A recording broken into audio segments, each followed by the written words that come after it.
nosotros en la materia de derecho del trabajo sobre algo sumamente importante y que es consustancial a la naturaleza humana, que es el trabajo. El trabajo que implica esfuerzo físico y mental realizado por el ser humano en forma consciente, libre y voluntaria, a través del cual el ser humano alcanza su realización personal y al mismo tiempo contribuye al desarrollo de los pueblos y, por cierto, de la civilización. En realidad, el trabajo, de acuerdo al derecho del trabajo, debemos precisar que, si bien es cierto que el ser humano realiza trabajo independiente y también de una forma dependiente, el derecho del trabajo solo tiene en su campo, en su ámbito, solo al derecho que realiza el ser humano en forma subordinada, en una relación de dependencia. En consecuencia, trataremos este aspecto distinguiendo la relación individual del trabajo y la relación colectiva del trabajo y los medios probatorios que son tan importantes para que los sujetos que lo reclaman demuestren lo que les corresponde a través de medios probatorios. En relación a la relación individual y colectiva de trabajo, debemos precisar que la relación individual del trabajo nace del contrato de trabajo, mientras que la relación colectiva de trabajo nace del convenio colectivo. El contrato de trabajo puede celebrarse a plazo indeterminado o indefinido, o a plazo determinado. Son aquellos contratos sujetos a modalidad que, de acuerdo al Decreto Supremo 00397-TR, se encuentran legislados cuyas características, requisitos, exigencias lo legisla este Decreto Supremo en mención. Lo que hay que distinguir, por cierto, es que si celebran las partes un contrato de trabajo a plazo indefinido o indeterminado, lo pueden hacer observando la formalidad expresa o tácita. Sin embargo, si celebran un contrato a plazo determinado o sujeto a modalidad, la ley exige necesariamente que lo celebren en forma expresa. Así lo precisa el artículo cuarto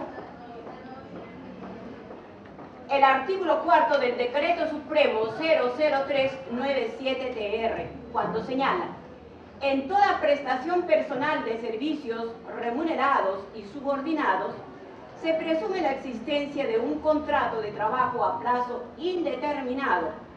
El trabajo puede celebrarse libremente por tiempo indeterminado o sujeto a modalidad. Ello en concordancia con el artículo 23, inciso segundo, de la nueva Ley Procesal del Trabajo 29497, cuando precisa: acreditada la prestación personal de servicios, se presume la existencia de vínculo laboral a plazo indeterminado, salvo prueba en contrario. Lo que significa que si las partes no han previsto y comienza a laborar el trabajador sin documento escrito, se entenderá que se trata de un contrato de trabajo a plazo indeterminado. Otro aspecto: en realidad las partes no pueden, por su propia iniciativa, determinar que si se va a tratar de un contrato a plazo indefinido, indeterminado o a plazo determinado. Ello responde a la naturaleza de la prestación del servicio. Es decir, un contrato cuya naturaleza de prestación del servicio implica que se celebre a plazo indeterminado podría, por voluntad de las partes, celebrarse a plazo determinado, sujeto a determinada modalidad, porque las diferentes modalidades que determina la 00397-TR tienen pues sus exigencias y los requisitos correspondientes que hay que tomar en consideración. Muy bien.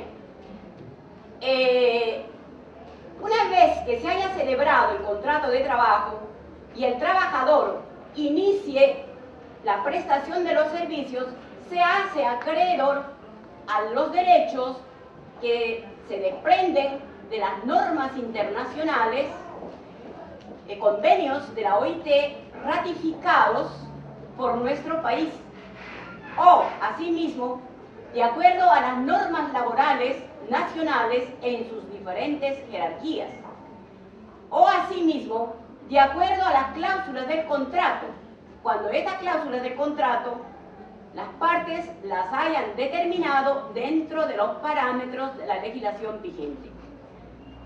Asimismo, se tienen que respetar los contenidos de los convenios celebrados entre la organización sindical y la empresa, en el caso que los haya. Muy bien. En consecuencia, los derechos a los que se hace acreedor el trabajador implicará el derecho fundamental, que es el derecho a la estabilidad laboral. Se hace acreedor a este derecho por haber alcanzado pasar el periodo de prueba, que en el caso de los trabajadores no calificados es de 3 meses. Para trabajadores calificados o de confianza, 6 meses, y 1 año para los trabajadores de dirección. Luego de haber pasado el periodo de prueba y haber alcanzado estabilidad laboral, la estabilidad laboral puede prolongarse hasta cuando el trabajador alcance el derecho de jubilación, salvo excepciones que lo mencionaremos seguidamente. El derecho a la remuneración le corresponderá al trabajador de un mínimo legal cuando el trabajador realmente no se haya estipulado en el contrato el monto de la remuneración, que en el caso que se haya estipulado no podrá ser válida la cláusula si es que se ha estipulado por debajo de los 550 nuevos soles. Si se estipuló un monto mayor, quiere decir que la cláusula es absolutamente válida. Muy bien. En cuanto a las gratificaciones, los trabajadores tienen derecho a 2 gratificaciones obligatorias. La de mitad de año, que es por fiestas patrias, y el de Navidad. En cuanto corresponde a los descansos, los trabajadores, jornada laboral y descansos, el trabajador debe laborar máximo 8 horas diarias, de acuerdo al artículo 25 y la normatividad correspondiente, solo 8 horas diarias como máximo, pudiendo determinar el empleador una jornada siempre y cuando sea menor a las 8 horas. Ahora, también la 00397-TR determina las jornadas acumulativas, en cuyo caso será necesario destacar que no puede superar las 48 horas semanales. En cuanto a descansos, la ley otorga al trabajador los descansos semanales siempre y cuando haya laborado todos los días de la semana y así esté acreditado, o el derecho a vacaciones después de 1 año de trabajo, siempre y cuando reúna los requisitos establecidos por el decreto legislativo 713. Tiene asimismo el trabajador el derecho a la compensación por tiempo de servicios siempre que haya cumplido como mínimo 1 mes de trabajo en el centro laboral donde se encuentra laborando. Y asimismo a la participación de utilidades, que en cuyo caso implica el porcentaje determinado por la norma jurídica. Así, por ejemplo, en los casos de las empresas comerciales y otras será el 5%, para las empresas mineras el 8%, en las empresas de telecomunicaciones industriales les corresponderá el 10%. Este porcentaje alcanzan los trabajadores después del ejercicio económico, porque se deducirá de las utilidades percibidas por la empresa en el ejercicio económico los porcentajes señalados. ¿Y cómo le llegará al trabajador? En forma directamente proporcional a los días hombres laborados e inversamente proporcional a la remuneración que percibe dentro de su centro laboral.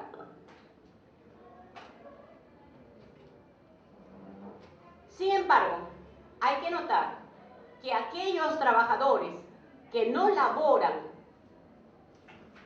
un mínimo, o sea, de 4 horas por debajo, no les corresponde los derechos antes precisados. Asimismo, en el caso que los trabajadores perciban más el 30% o más de las tarifas por los servicios de atención al público. Y en el caso de aquellos trabajadores que posean o participen de la participación accionarial con más del 50% del capital social de la empresa. Igualmente, en el caso de que la relación laboral implique una relación de carácter civil o de carácter comercial, salvo casos en los que se demuestre simulación. Por ejemplo, si A y B, empleador y trabajador, celebran un contrato de trabajo, pero en el fondo realmente se trata celebran un contrato, perdónenme, de locación de servicios, pero en el fondo se trata de un contrato de trabajo. ¿Por qué? Porque la relación es directa, de naturaleza personalísima, porque el trabajador labora en una relación de subordinación recibiendo directivas del empleador, porque al mismo tiempo está recibiendo remuneraciones periódicas por la prestación de servicios que realiza. En cuyo caso, en aplicación del principio de la primacía de la realidad, demostrado que no se trata de un contrato de locación de servicios, sino de un contrato de trabajo, pues ordenará la inspección de trabajo, ya sea de oficio, si es que actúa así, o a petición de parte, demostrado que no se trata de un contrato de locación de servicios, ordenará que el trabajador sea considerado en planillas y que la naturaleza es de un contrato de trabajo. ¿Qué se requiere para que exista gran producción y gran productividad dentro del centro laboral? Para que las empresas alcancen el objetivo que persigue, ¿cuál es? Alcanzar lucro, beneficios. Pero por cierto, lo que se busca y la finalidad que persigue el derecho del trabajo es que realmente la relación laboral, tanto individual como colectiva, sea equilibrada. ¿Por qué? Porque solamente cuando existe una relación de armonía, de paz entre los sujetos de la relación jurídica, es que el trabajador, por más competitivo que sea, alcanzará realmente el rendimiento óptimo si es que existe este clima de paz. De lo contrario, dentro de un clima de conflicto, el trabajador será imposible que alcance el rendimiento óptimo que debería alcanzar. Por lo tanto, ¿cómo se alcanza un clima de paz? Por cierto que necesariamente el clima de paz implica el estricto cumplimiento de obligaciones y derechos por ambos sujetos de la relación jurídica. Es decir, me estoy refiriendo a que el trabajador debe cumplir estrictamente con sus obligaciones que devienen de las normas jurídicas, del contrato de trabajo del reglamento interno de trabajo, de las directivas que le da el empleador. Y el empleador que recibe la prestación de servicios del trabajador deberá, por cierto, cumplir estrictamente con las obligaciones que se desprenden de la ley, de sus obligaciones contractuales y asimismo con lo que corresponde a lo determinado por los pactos o convenios colectivos.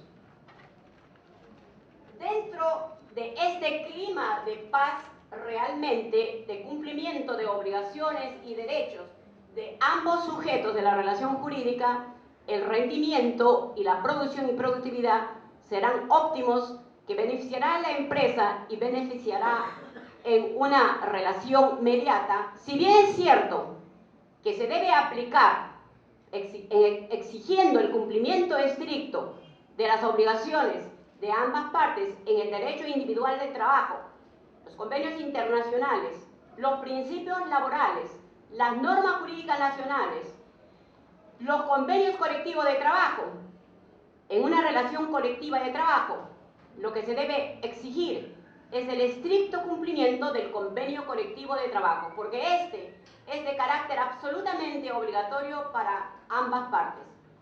Porque, asimismo, el convenio colectivo implica la exigencia a las relaciones en cuyo nombre se celebró y a quienes les sea aplicable, a los trabajadores asimismo que se incorporen con posterioridad a que se haya firmado el convenio colectivo. Sin embargo, es importante precisar que están exceptuados del cumplimiento del convenio colectivo quienes ocupan cargos de dirección, puestos de confianza. En consecuencia, hasta acá hemos podido señalar realmente la necesidad y la exigencia del estricto cumplimiento de obligaciones, tanto de carácter individual como de carácter colectivo. ¿Por qué? Porque el incumplimiento de estas obligaciones trae consigo, por cierto, el conflicto. Cuando deviene el conflicto, implica ya pasar a otro ámbito, que es el ámbito procesal. Porque ya, seguramente quien se siente disminuido en sus derechos va a tener que reclamar que la otra parte cumpla con aquello que le corresponde. Corresponde a la justicia laboral resolver conflictos que se originan con ocasión de las prestaciones de servicios referidos a aspectos sustanciales o conexos, incluso previos o posteriores a la prestación efectiva de los servicios. Están excluidas las prestaciones de servicios de carácter civil, es decir, como en el que nos habíamos referido anteriormente, ¿verdad?, cuando se trata de relaciones de carácter civil o comercial, salvo que realmente se demuestre que este tipo de relaciones implica simulación.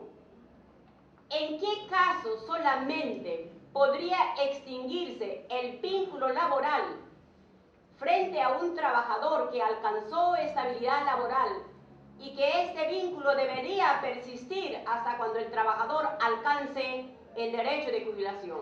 Sin embargo, hay que precisar lo siguiente: el trabajador puede renunciar voluntariamente a su trabajo cuando él lo considere pertinente, pero sí, por cierto, deberá dar un aviso con 30 días de anticipación a su empleador. Puede solicitar el trabajador en el mismo documento que se le exonere del plazo de 30 días. El trabajador tomará en consideración, conforme la ley lo determina, en el caso que el empleador no responda a ello, se entiende que ha sido afirmativa, es decir, que ha sido aceptada su petición de la exoneración de los 30 días. Si es que no responde negativamente el empleador en el plazo de 3 días. Otros aspectos que pueden motivar la extinción del vínculo laboral. Otros aspectos que pueden motivar la extinción del vínculo laboral son las causas justas de despido, dentro de las cuales se encuentran las faltas graves. Las faltas graves pueden ser ocasionadas por razones relacionadas a la capacidad del trabajador, a la conducta del trabajador. El trabajador puede cometer delito doloso o también por razones, se puede extinguir el vínculo laboral por razones de inhabilitación impuesta por la autoridad administrativa o judicial. También la extinción del vínculo laboral puede devenir por causas objetivas. ¿A qué nos estamos refiriendo? Nos estamos refiriendo a casos de caso fortuito, de fuerza mayor o causas económicas que le vienen a la empresa que van a motivar la liquidación y, por cierto, de la liquidación de la empresa, en cuyo caso es importante mencionar la participación de Indecopi a través de la reestructuración empresarial. Porque eso salvaguarda el trabajo, salvaguarda a la empresa y salvaguarda el interés general para el país. Porque todos estamos convencidos que cuanto más se creen empresas, cuanto más se conserven las empresas, existirá mayor trabajo. Y cuando existe mayor trabajo, es beneficioso no solamente para la empresa y los trabajadores, sino para el país.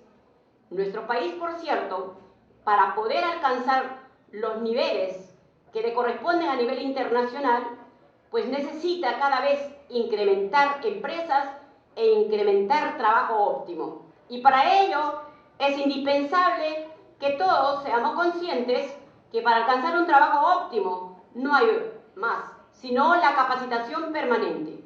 Para ser competitivo el trabajador tiene que saber que necesariamente tiene que irse capacitando porque la ciencia y la tecnología va alcanzando nuevos niveles.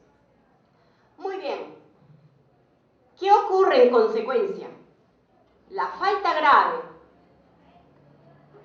solo la falta grave cometida por el trabajador y debidamente comprobada es la que extingue el vínculo laboral.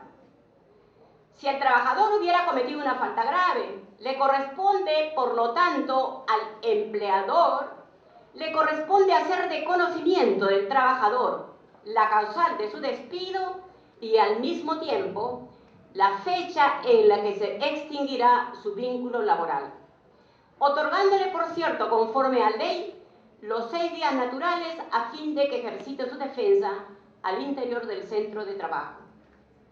Bien, cierto. Si el trabajador no pudo demostrar lo contrario en esos 6 días, le corresponde el plazo de caducidad. Dentro del plazo de caducidad de 30 días, el trabajador podrá accionar administrativamente o judicialmente, reclamando su derecho, si es que considera que realmente es injusta la extinción de su vínculo laboral. Hay que notar que la ley determina la suspensión de este plazo, por excepción. ¿En qué casos?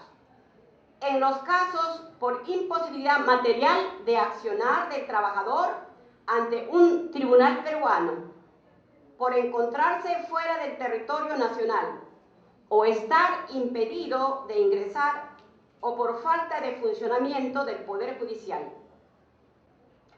En cuanto se refiere a medios probatorios, precisamos que los medios probatorios, para ser válidos y ser admitidos, necesariamente deben ser lícitos y ciertos.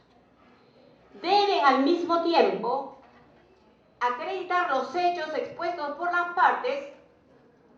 Tiene la finalidad asimismo de producir certeza en el juzgador respecto de los hechos controvertidos y permiten al juzgador fundamentar sus decisiones. Muy bien, esto en cuanto a los medios probatorios. Así como el derecho laboral ampara solamente el trabajo lícito, las partes, cuando planteen su demanda, en el caso del demandante, debe adjuntar a su demanda todas las pruebas idóneas que le permitan demostrar el derecho o derechos que reclaman. Estas pruebas deben ser ciertas y deben ser lícitas. No se admite, en consecuencia, no se admite pruebas fraudulentas. Tampoco realmente se pueden admitir las pruebas que no estén de acuerdo a las normas procesales. Antes de precisar qué le corresponde al empleador y al trabajador, voy a precisar los diferentes tipos de pruebas. Los tipos de pruebas pueden ser típicos o atípicos de acuerdo a lo legislado por el Código Procesal Civil. Dentro de las pruebas típicas se encuentran los documentos públicos o privados, la declaración de parte, la declaración de testigos, la pericia o la inspección judicial. Dentro de los medios atípicos, entendemos, conforme lo precisa el Código Procesal Civil, son los auxilios técnicos o científicos que permitan lograr la finalidad de los medios probatorios.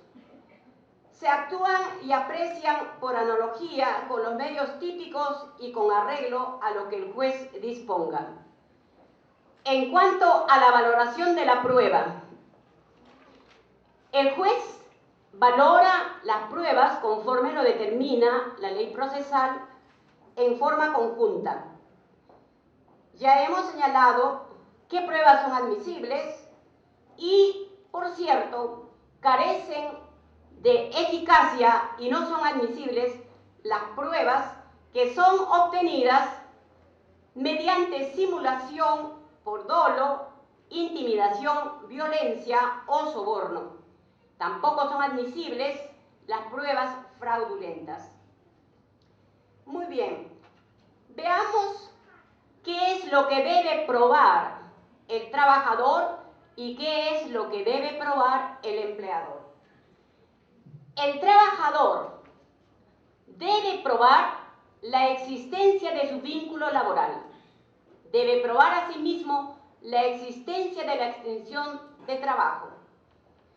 Debe probar, en el caso de nulidad, el motivo que motivó esta extinción del vínculo laboral, y para ello se remitirá a las causales que están estipuladas en el artículo 29 del Decreto Supremo 00397-TR.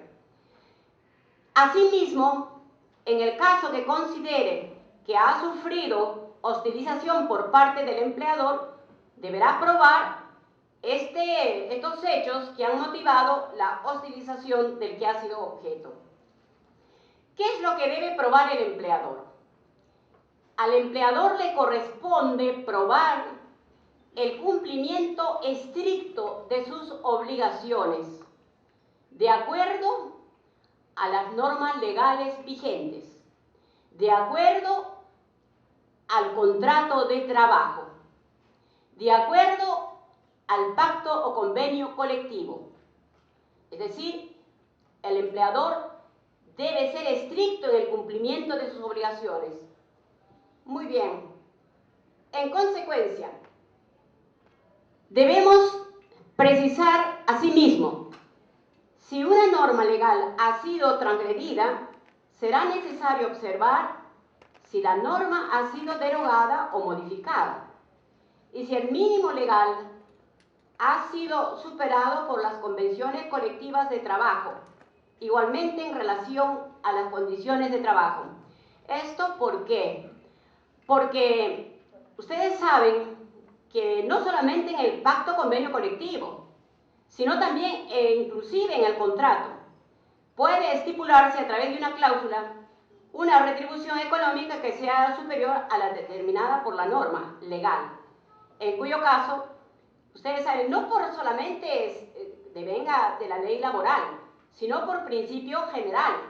Siempre una norma especial es de mayor aplicación que la norma general, ¿verdad? En consecuencia, concluimos señalando que en los casos de los aspectos considerados en el pacto convenio colectivo, que es absolutamente de carácter obligatorio para ambas partes, el empleador, así como el trabajador, tendrá que cumplir estrictamente. En cuanto a las pruebas que deben adjuntar tanto el demandante como el demandado, al tiempo de los aspectos a los que nos hemos referido anteriormente, tenemos que incidir en que la prueba debe ser idónea. Idónea en cada caso. Por ejemplo, si se trata de que está demandando compensación por tiempo de servicios, deberá demostrarse este derecho o el cumplimiento de esa obligación a través de las constancias que demuestren que el empleador ejecutó el depósito del monto que le correspondía al trabajador en la empresa financiera, en el banco, en la entidad financiera que haya precisado el trabajador. Cuando se reclama a vacaciones, la prueba idónea será el libro de planillas. Si se encuentra reclamando horas extras, la prueba idónea será el memorándum a través del cual se ordenó las horas extras, porque sabemos muy bien que más de la jornada laboral, si es que no hay acuerdo de partes y no se ha comunicado a la autoridad administrativa de trabajo, pues estas horas son horas extras y estas horas extras tienen que ser debidamente reconocidas conforme a lo que legisla la 00397-TR y la ley especial. Ahora, si por cierto, como se da en la práctica, un trabajador es exigido a laborar horas extras, pues para ello está Inspección de Trabajo. Los inspectores de trabajo pueden apersonarse a los centros laborales, bien lo sabemos, ya sea de oficio en cualquier momento, porque tienen toda la potestad de ingresar a verificar los hechos, o puede ser también a petición de parte. Muy bien. Solo me queda señalar también en cuanto a horas extras, que también se puede recurrir en forma alternativa a la exhibición de tarjetas de control de asistencia y el rol de producción, y a la declaración de testigos, teniendo en consideración la declaración de aquellos trabajadores que se encontraban laborando durante las horas extras del trabajador que se encuentra reclamando. En el caso del embarazo, hay que precisar que en este caso la trabajadora está en la obligación de hacer de conocimiento del empleador de su estado de gravidez, porque la ley determina esta obligación para la trabajadora que sea previo a la extinción del vínculo laboral. Si el empleador, pleno conocimiento del estado de la trabajadora, despide en cualquier momento o dentro de los 90 días posteriores al parto, se habrá incidido en un despido nulo. Despido nulo al que, de acuerdo al artículo 29 de la norma 00397-TR, puede ser también por causales del ejercicio de la libertad sindical. Ejercicio de libertad sindical positiva o negativa, o por accionar sindicalmente. También cuando el trabajador pueda prestar declaración o tomar parte en algún proceso que se da en contra del trabajador, o por razones de discriminación de raza, religión, idioma, política, etc. Si se verifican estos hechos, se habrá producido un despido nulo. Muy bien. En cuanto corresponde a los casos de hostilización, la prueba idónea será aquella comunicación que envía el trabajador al empleador. ¿Qué me queda señalar? Lo relacionado al despido arbitrario. Hay que tener presente que cuando se trata de despido arbitrario, el empleador, en la comunicación que le está enviando, ¿verdad? Allí hemos señalado ya que debe precisar la causa de la extinción del vínculo laboral y también la fecha de extinción. Este es el documento que constituye la prueba idónea. Este es el documento que constituye la prueba idónea para reclamar este derecho. Los medios probatorios, así en el caso del despido mutuo, es decir, cuando no existe prueba, en el caso del despido arbitrario, debo precisar que el despido arbitrario, si es que ha sido probado por el empleador, deja de existir dicho despido arbitrario y se constituye en un despido justificado. El artículo 27 de la Constitución Política, lo que garantiza nuestra Constitución Política vigente, solamente garantiza no al despido arbitrario. Por lo tanto, ¿qué garantiza? Garantiza estabilidad laboral relativa. ¿Esto qué implica? Que no hay derecho a la reposición, como sí lo había con la Constitución de 1979, que garantizaba la estabilidad absoluta en el artículo 48. ¿Por qué? Porque en todo caso, el juzgador que no había encontrado prueba que permitiera demostrar la causa justa de despido, debería ordenar en su fallo la reposición del trabajador. Ya quedaba en el trabajador de que sea repuesto o voluntariamente permitir más bien la indemnización. Actualmente no. De acuerdo a la legislación vigente, lo único a que tiene derecho el trabajador es la indemnización. En este sentido, es preciso que la indemnización a la que tiene derecho es de una remuneración y media de la que venía percibiendo en el momento de la extinción de su vínculo laboral, con un máximo de 12 remuneraciones, en el caso que le corresponda, debiendo también calcularse diríamos, en el caso que exceda a un mes o a un año, perdónenme, porque esto es por cada año de trabajo, en el caso que hayan fracciones de meses o días, se determinarán por 30avos y por 2avos. El trabajador, antes de accionar judicialmente, deberá emplazar a su empleador en el caso, como lo señalamos anteriormente, en el caso de hostilización. Hay que precisar estas pruebas a las que nos estamos refiriendo, dónde se encuentran, quién las posee, en poder de quién se encuentran. En lo que se refiere a constancias de pago, boletas de pago, memorándums, constancias o certificados de trabajo, títulos valores utilizados para honrar la contraprestación del trabajador, el contrato de trabajo, se encontrarán en poder del trabajador. Se encuentran en poder del empleador los libros de planillas y los libros contables. Debemos precisar que estas pruebas debe reservarlas, conservarlas el empleador durante 5 años desde la extinción del vínculo laboral. Se encuentran en poder de terceros los documentos públicos o privados. También hay que recurrir en el proceso a la prueba testimonial, a la declaración de testigos, a la inspección ocular, a la inspección judicial, a las pericias, entre otros. En cuanto corresponde al proceso laboral, pienso que este aspecto voy a dejar, porque este es el tema de mi amigo Pablo Quirós. Entonces, no invado su terreno y solamente debo decir que en caso excepcional que determinase, porque también los casos laborales pueden ir al Tribunal Constitucional, y si existe un fallo que ordena la reposición, entendemos que el empleador debe cumplir con reponer dentro de las 24 horas al trabajador. Caso contrario, ¿verdad?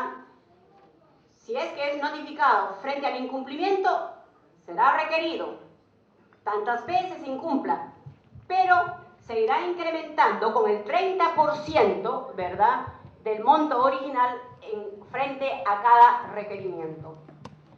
Para concluir, debo señalar que así como la relación individual y colectiva de trabajo implican un desnivel, porque no es lo mismo una relación equilibrada que existe en una relación de carácter civil, porque en este caso ejercitan la autonomía de su voluntad al mismo nivel ambos sujetos de la relación jurídica. No es así en materia laboral. Bien sabemos que siempre el trabajador está en una relación de subordinación y dependencia. En consecuencia, las leyes laborales tratan de establecer este equilibrio con su carácter tuitivo. Exactamente igual sucede también en materia procesal. Allí, como nos ilustrará el doctor Pablo Quirós, por más que realmente sabemos nosotros que cada uno de los sujetos, tanto el demandante como el demandado, necesariamente deben acreditar su derecho mediante pruebas, sabemos de la dificultad que puede tener el trabajador para alcanzar todas las pruebas que le puedan permitir demostrar su derecho o sus derechos. En consecuencia, vista este no equilibrio, considero importante la posición del doctor Luis Binatea Recobe cuando señala: la desigualdad procesal exige la fijación de mecanismos compensatorios tendentes a alcanzar el propósito igualitario que permita a las partes ingresar al proceso con armas similares. La exigencia anotada no es más que una traducción del principio de igualdad ante la ley. Una traducción en términos procesales que obliga a que el órgano jurisdiccional requiera de esa igualdad para emitir pronunciamiento con justicia.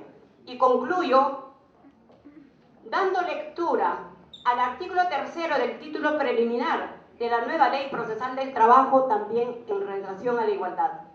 Te señala: en todo proceso laboral, los jueces deben evitar que la desigualdad entre las partes afecte el desarrollo o resultado del proceso, para cuyo efecto procuran alcanzar la igualdad real de las partes, privilegian el fondo sobre la forma, interpretan los requisitos y presupuestos procesales en sentido favorable a la continuidad del proceso, observan el debido proceso, la tutela jurisdiccional y el principio de razonabilidad. En particular, acentúan estos deberes frente a la madre gestante, al menor de edad y a la persona con discapacidad. Señores alumnos, muchísimas gracias y agradezco también a nuestra Facultad de Derecho de esta universidad que nos alberga por tan acertada determinación del señor decano y de las autoridades en general que nos permiten llegar a ustedes a través de estas conferencias sabatinas, porque no hay más importante, por cierto, que la formación integral de nuestros alumnos y que nosotros los docentes, ya sea directamente o a través de especialistas, estemos llegando sábado a sábado a ustedes, queridos alumnos. Muchísimas gracias.